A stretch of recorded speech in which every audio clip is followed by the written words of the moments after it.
This podcast is supported by listeners like you. We're grateful for your tax-deductible donation at newthoughtphilly.org or the link in the episode description. A practical prayer is a prayer that works. These discussions between Reverend Bill Marchioni and Carol Lawrence dive into the details of how it works and how to work it. Reverend Bill is a New Thought minister and the author of Practical Prayer for Real Results. Your new life begins with a new thought. Carol Lawrence is on a spiritual quest, finding the New Thought teaching after decades on the pulpit in 3 different traditional denominations. I've got some questions. Together, they're exploring the philosophy and activities that come together from many of the world's religions to create the practical spirituality that is New Thought.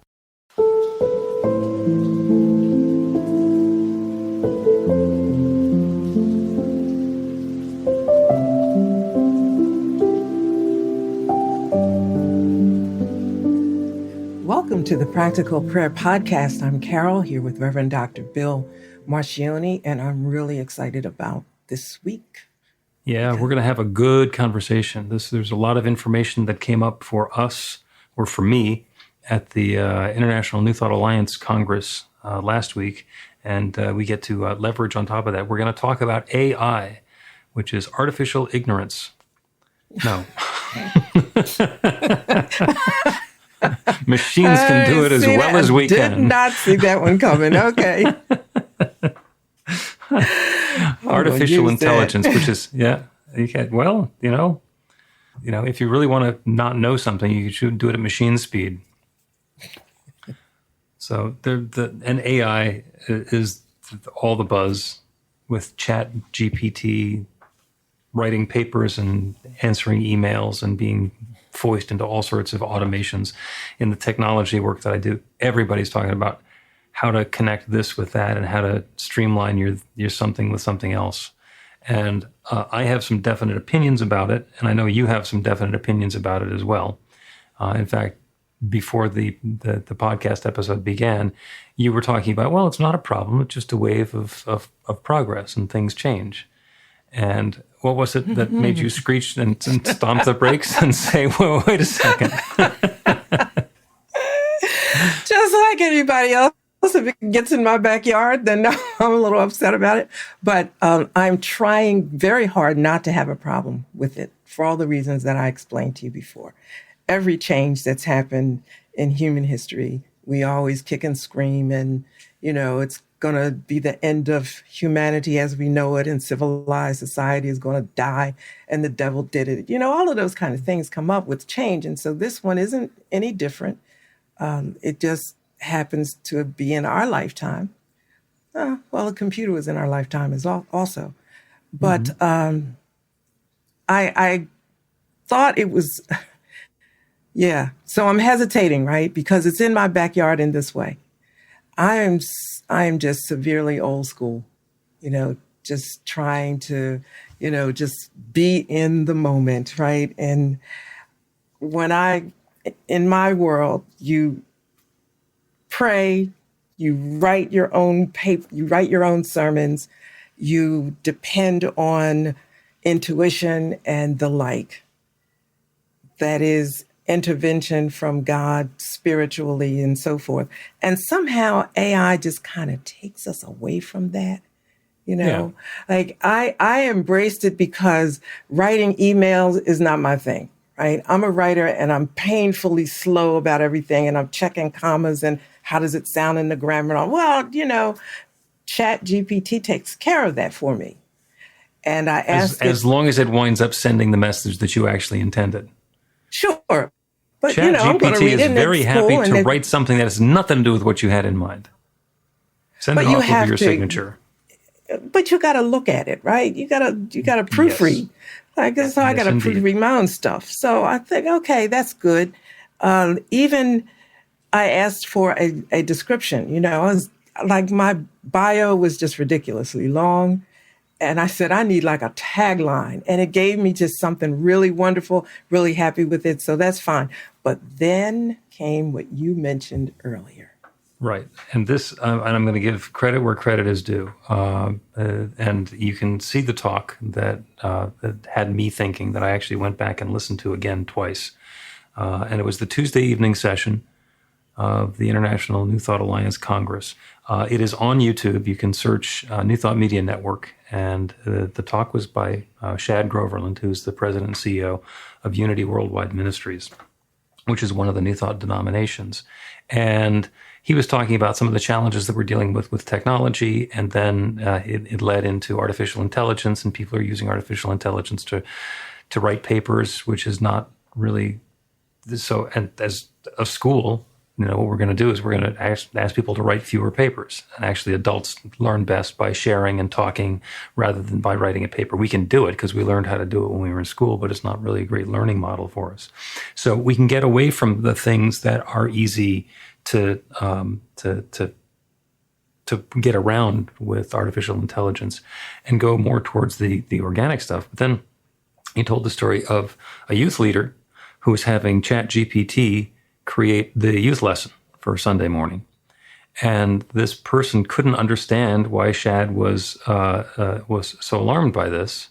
And then he said, well, and then there are also some ministers who are having artificial intelligence, generative AI, write their Sunday talk, which they then read.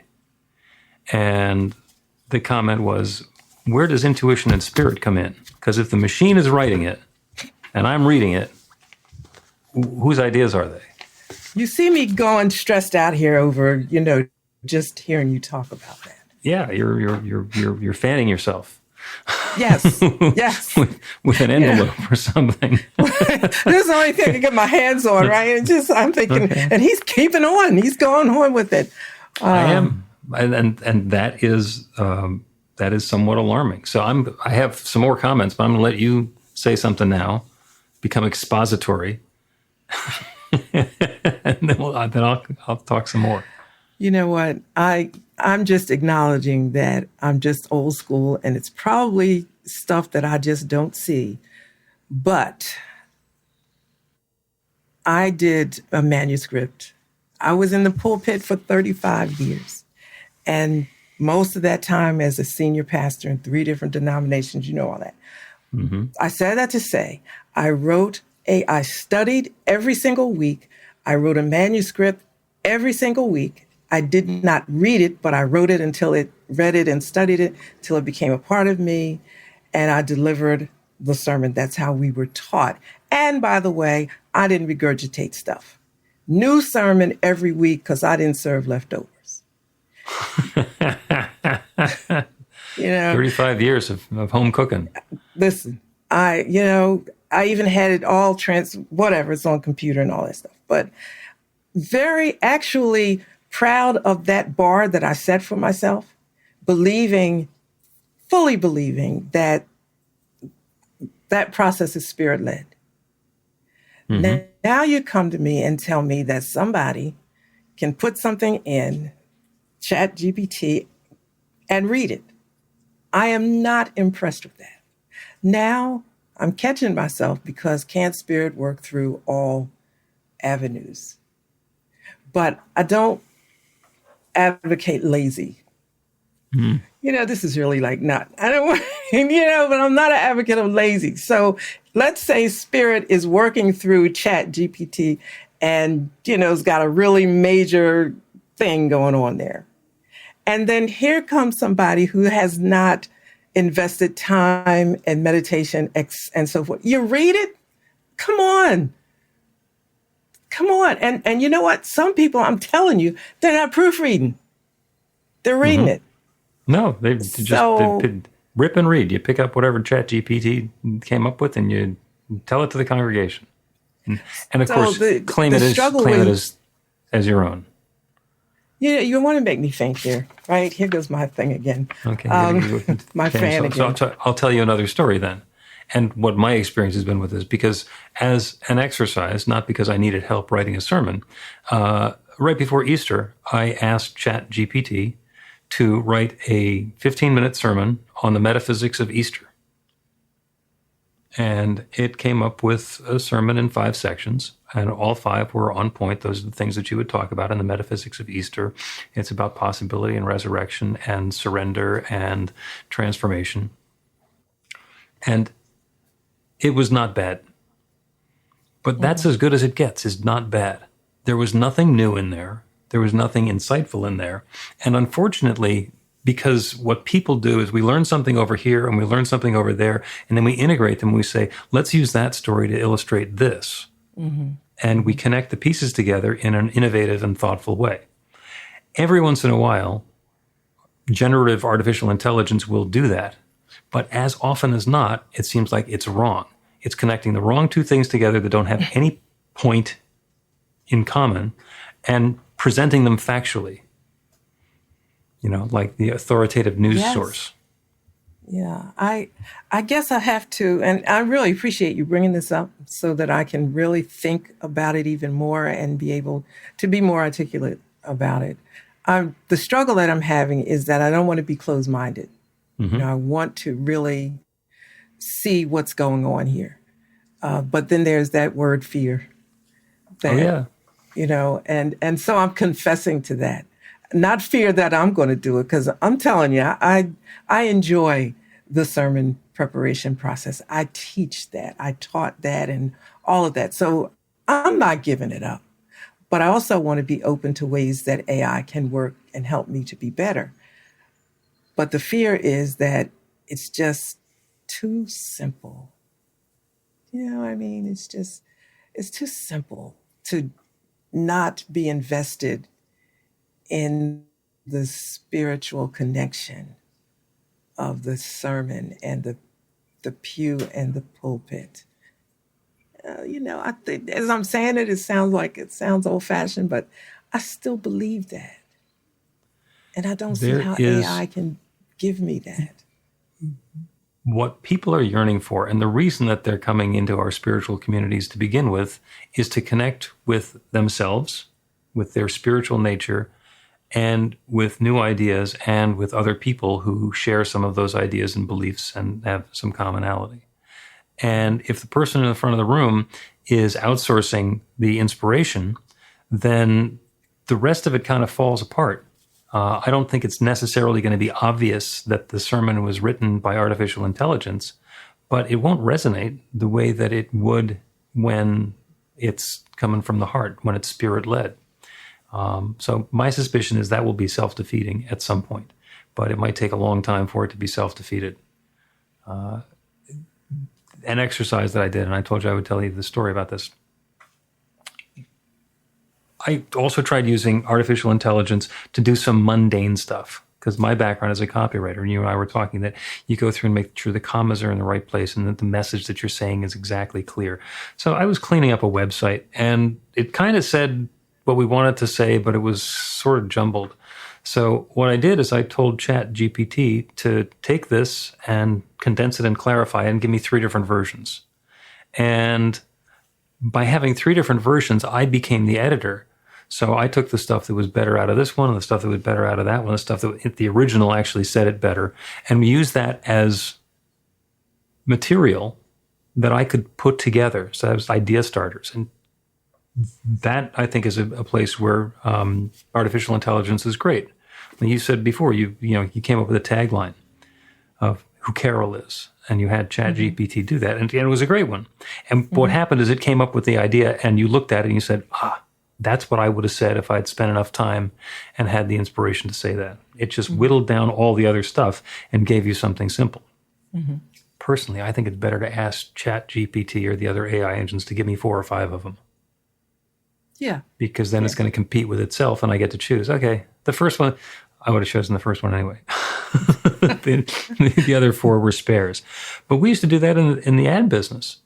We would come up with 3 different concepts for a single advertisement, a promotion, and present all 3 of them to the client. Say, here are 3 different ways of doing this. Which one resonates with you? And invariably they say, well, I really like number 2, but there's some stuff in number 1 that I like, and can we bring in this part from number 3 as well? And it becomes a creative exercise rather than an outsourcing. Yes. I think that's there's an honesty and integrity in the way you approach the whole thing, which is what you just explained. Some people were saying that asking ChatGPT to write a book, write a chapter, write this, write that.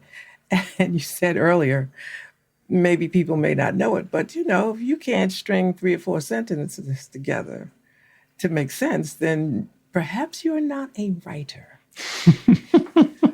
Now this, and I'm so sure, let me apologize in advance if I have offended anybody, or even if I come to a different conclusion about this. I wanted to be a writer since I was a little kid, and I found books that I stapled together and put tape on and made binders, so I've been writing and making my little books since I was maybe like first, second grade. I was so excited about it. And finally got the courage and, all that limiting belief stuff. That's another conversation. Finally wrote the first one in my 60s. And I look back and think, oh my God, look at it. But that in itself was an accomplishment to know that I have always been what I always wanted to be, but didn't have the courage to do it. And blah, blah, blah, blah, blah, so now I'm free. Somebody said I'm a writer and I love it. And it's me. Now here comes ChatGPT, and you can write a grocery list, but now you writing a book. I'm just kind of floored about this. I'm so sorry if I'm being ugly. I don't mean to be, but you know what? I read a lot of ebooks. They're popping up all over the place on Kindle. Mm-hmm. People are not writing. Then the question is, does it matter? So yes, You got in my backyard, and I'm, a little bit. And interesting comment that came in, which is just wait until someone is successful using AI to create an AI minister, and it's uh-oh. Yeah, and uh-oh is right. And one of my favorite jokes is, how can you tell when someone's a leader? And you look for the followers. So the question that I would have isn't the AI minister, but it's the people in the artificial intelligence pews who are thinking that following this is a good idea, because who knows where it's going to lead. And so we're asking the people in the pews really to do the same thing we've always asked, be thinking. I would always say, don't take it, my word for it. Don't believe it because I said it. Consider me just throwing out an outline, and you follow through on the bullet points. Mm-hmm. This will even be easier for people not to grow spiritually and become self-reliant in so many ways because of this. I think it's so good, but man, it could just get out of hand. And yep. Let's take a break and then talk about why the people who invented AI think that we might want to tap the brakes on AI.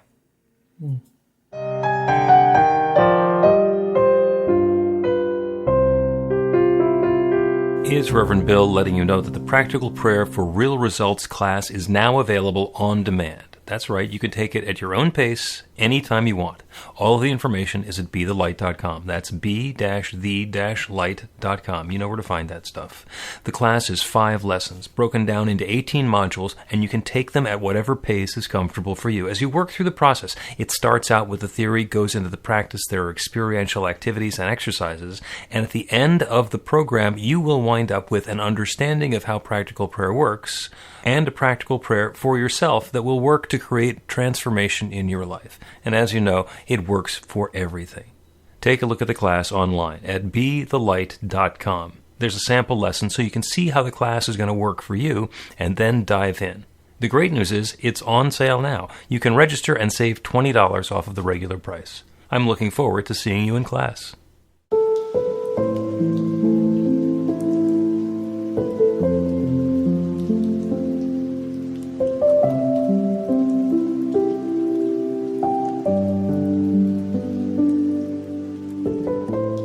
Welcome back to the Practical Prayer Podcast. I'm Carol, here with Reverend Dr. Bill Marcioni, talking about a subject that's generating some interest in the comments.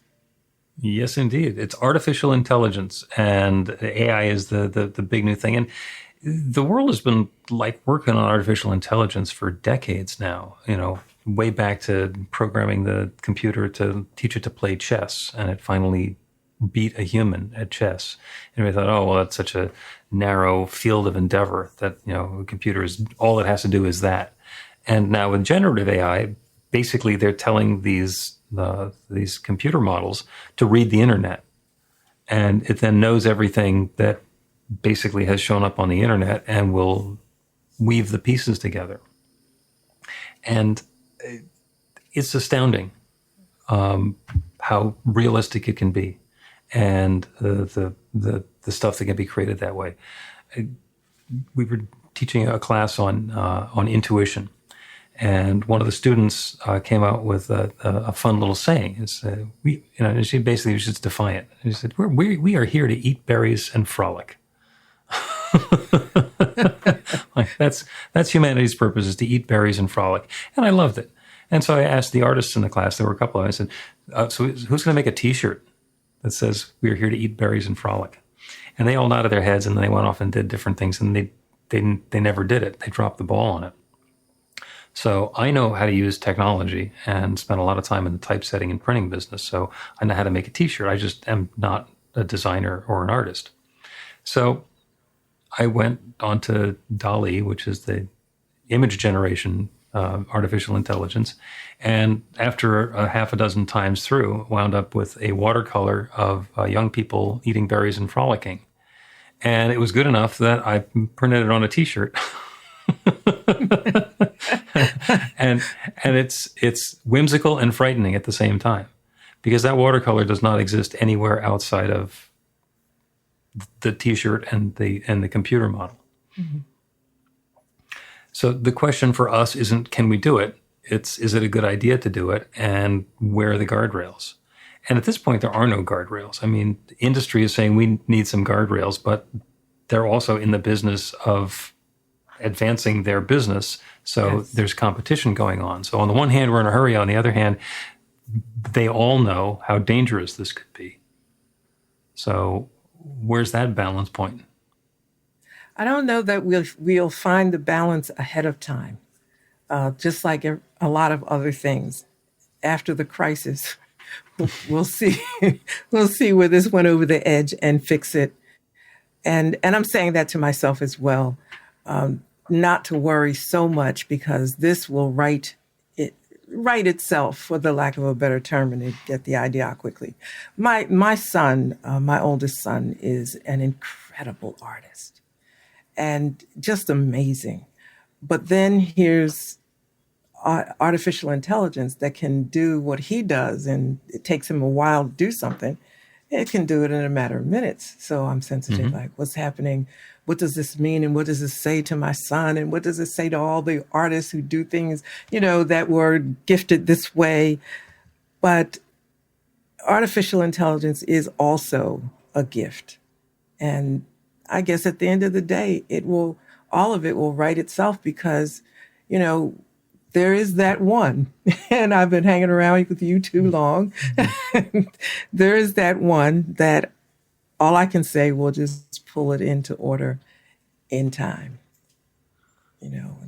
And just, yeah, artificial intelligence is valuable and helpful and a wonderful resource.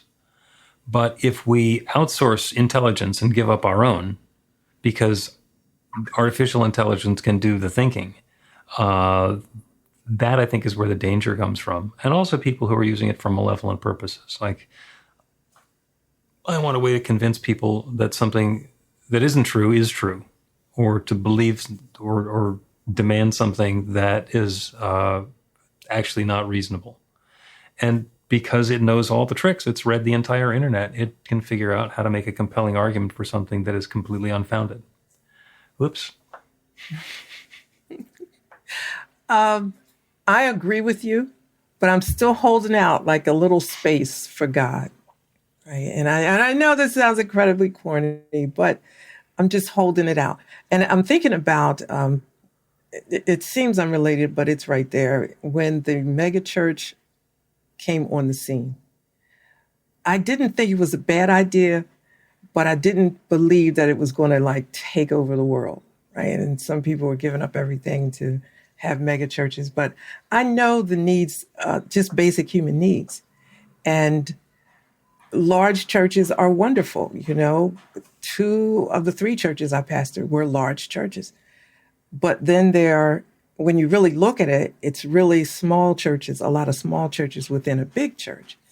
Mm-hmm. Basic human needs and basic need to be connected is not going to change. AI is not going to change that. It's not going to answer that need.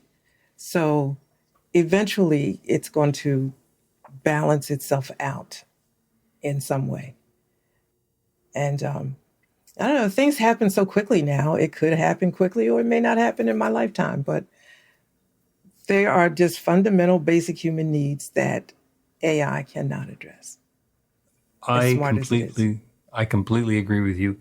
And we're also in the midst of the social media and digital media revolution. It's been going on for a while. And the Surgeon General has pointed out that there is a crisis of loneliness and isolation in our country, and has called for organizations to step up and reinforce and foster human connection. And one of the sad parts is that if somebody gets into that scenario where they're on social media all the time, on a screen all the time, and the people who are building the platform and making the stuff show up on the screen are monetizing the fact that they've got that person's attention, then the model is set up so that it keeps somebody glued to the screen rather than going and making connection.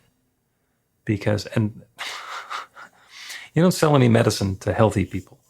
So it is in the best interests of the people who want to sell medicine to have people be sick. And that's really sad, and it's counterproductive, and seems like it would be counterintuitive. But what drug makers need is sick people. What hospital systems need is ill people. And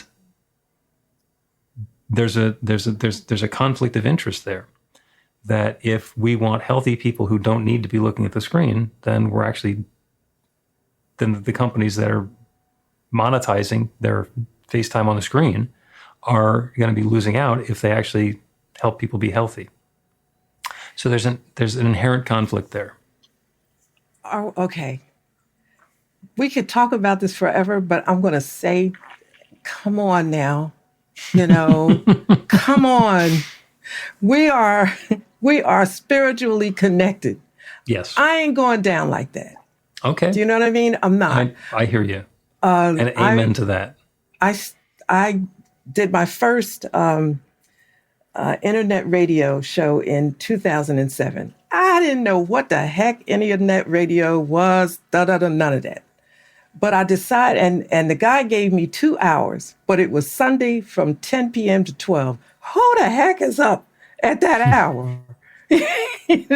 But I thought, okay, you gave it to me, I'm going to do it. I came up with this idea.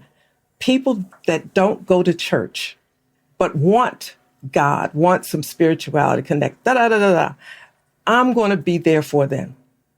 So I said that to say that there is a way. I asked God in the 90s, looking ahead, one of these days, I'm going to get off the road. I'm not going to like all this driving here and there and doing this and that, okay? But I'm not going to stop working until it's all over. So you're going to have to give me something to work with. And back in that day, the internet church was just starting. And everybody hated it, poo-pooed it, couldn't deal with it. Mm-hmm. Here we are now with all this technology that supports maybe not the idea of internet church, but it supports something that is useful and can be good for those who are not going to ever go to church or are so introverted that they're not making social connections, whatever you think, right? I'm going to talk to you, right? There's reels and shorts and all that where you can just scroll up and down. People do that for hours. Mm-hmm. Be on that. You know what I mean? Be on that. take God there, take spirit, take the universe there. I'm not going down with this being negative, although it kind of pisses me off about the writer thing.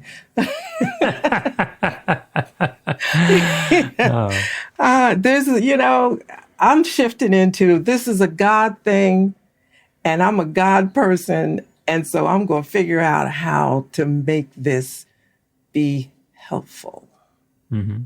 The part for me is finding out where the crossover is, because we know that people getting together in a room face to face is human connection, and we know that watching something that somebody posted a while ago on social media is not an interaction.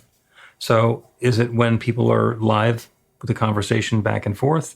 How many people listening to one person speaking at what point does it become a one-way TV program rather than an interactive human experience? And I don't know. That's part of what I'm looking at and working on at this point. Well, okay, I'm going to say it again. Come on. I met you in 2020. I think it was 2019, 2020, something like that. 2020. And the pandemic was under full roll when we met. And so nobody was going anywhere. Yep. So I went to your classes that you offered. Now, I understand that you're a tech genius and everybody isn't, but it was available. Mm-hmm. So things are available. I went there and took several classes, a couple classes a week, as I recall. Yep. And people were on camera. We were talking back and forth. I never once thought, oh my God, this is a pandemic. I'm not sitting next to a person. We just had a great time in a learning experience over a long period of time. Yeah. Now, it was forced. I don't know whether you were going to do that anyway. But that thing worked for me so well that I never once thought about, I can't wait till such and such. This was it, and I'm good. Yeah. And there's a lot of people like that. So, come on. This was an opportunity that God used tech geniuses to say, let me get in this too. Yep. In a tangible way. Yeah, and I don't think that the technology is all or nothing. I don't think that we need to be Luddites and unplug everything. And I think on the other end of it, if we let artificial intelligence do our thinking, then we're going to miss out on something. And there's some thinking that's not going to be thought. Let's take another break, and then we will do a prayer that somehow this is all coming together.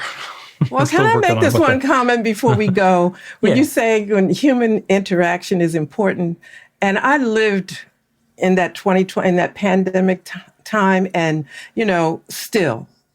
And I have human interaction when I need it. I just haven't been to, particular places in person, but I'm still here. I'm still sane. I'm still doing well. I think it's going to be okay. Maybe that's the prayer. All right. Quick break and then prayer time. Learn to put practical prayer to work in your life. The steps are simple to learn and let you begin to get real results to create the life of your dreams immediately. Reverend Bill Marchione's widely acclaimed book, Practical Prayer for Real Results, gives you a clear summary of the New Thought principles behind practical prayer and the series of easy-to-understand steps found in the most effective prayers from religions and spiritual practices all over the world and throughout history. Practical prayer is not a replacement for your religion or practice. It's a technique to make the work you do in consciousness even more effective. The book includes 40 prayers on various topics that you can adapt as needed and use as your own. Practical Prayer for Real Results is available in paperback, Kindle, and audiobook on Amazon or at b-the-light.com. That's b-the-light.com.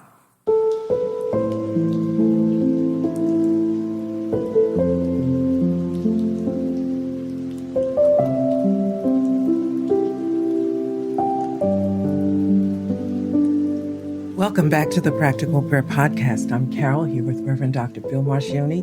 This has been an amazing, electrifying conversation. I don't want it to end. Okay. Well, in that case, we have a history of doing part 2 and part 3 on some topics, so perhaps we can do that again.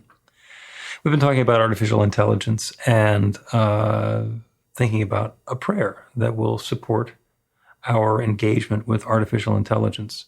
And what came up for me was the serenity prayer, which is, God, grant me the serenity to accept the things I cannot change, the courage to change the things I can, and the wisdom to know the difference. And I think there is a version of that when it comes to artificial intelligence. Because when we start a practical prayer, we turn our attention to that one infinite intelligence, that one divine intelligence, that one creative source that created everything, that continues to create everything, that has created each of us and abides within. That infinite intelligence that knows everything, that shares that wisdom and insight and knowledge throughout its creation. And then there's artificial intelligence, which, by the way, is an expression of divine intelligence because it was created by people with an idea and tools and making more tools and better tools and building and building and building. So artificial intelligence is a subset of divine intelligence. And individual human intelligence is also a subset of divine intelligence. So what we're going to claim, even though it is possible that there are lots of challenges, difficulties, and what would be described as problems or bumps that are on the road ahead of us, there is the possibility for all of these pieces to fit together in sweet perfection. So that is the prayer. And we turn our attention beyond the artificial intelligence, beyond our individual awareness of the situation, circumstance, and unfolding that's been going on, and open to the awareness of that divine intelligence, that one which knows everything, that one which has created everything and continues to create. That divine intelligence, that creative presence, that infinite love that abides within is right here, right now, in me and in each of us. That divine intelligence is revealing itself through the thoughts and the understanding, the insights, the knowledge of everyone who is listening to this prayer. And somehow the pieces are able to fit together in a way that brings good and harmony and alignment and uplift, prosperity, health, and vitality, wellness and goodness to each of us individually and to all of us together. There is a way that all of this intelligence, all of these tools, all of these possibilities can fit together to bring about uplift and good. So that's what I'm calling upon. There is no need for tragedy or emergency or conflict. There is simply the opportunity for that love to unfold, for that infinite intelligence to reveal itself with new ideas, new channels, new methods and techniques and opportunities for good to express. So that's what I'm claiming. I am claiming this good, this wisdom, this insight, this uplift unfolding right now for each of us and for all of us. And I'm grateful for it. I'm grateful to know that this is possible. I'm grateful to know that this possibility is already unfolding into life.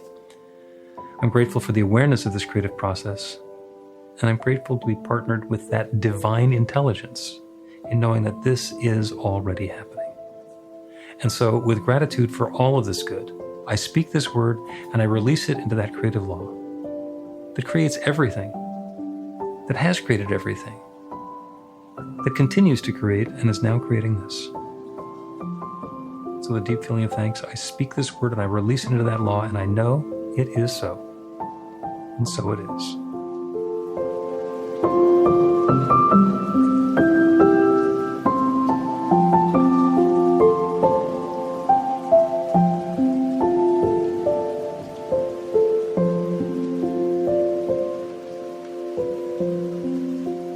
The Practical Prayer Podcast with Reverend Bill Marcioni and Carol Lawrence is a production of BeTheLight.com. be-the-light.com. where you can find more information about practical prayer for real results. Our theme is by Music of Wisdom. You can learn about the spiritual community of New Thought Philadelphia with daily guided meditations, weekly celebrations of spirit, and Reverend Bill's classes in practical spirituality at newthoughtphilly.org.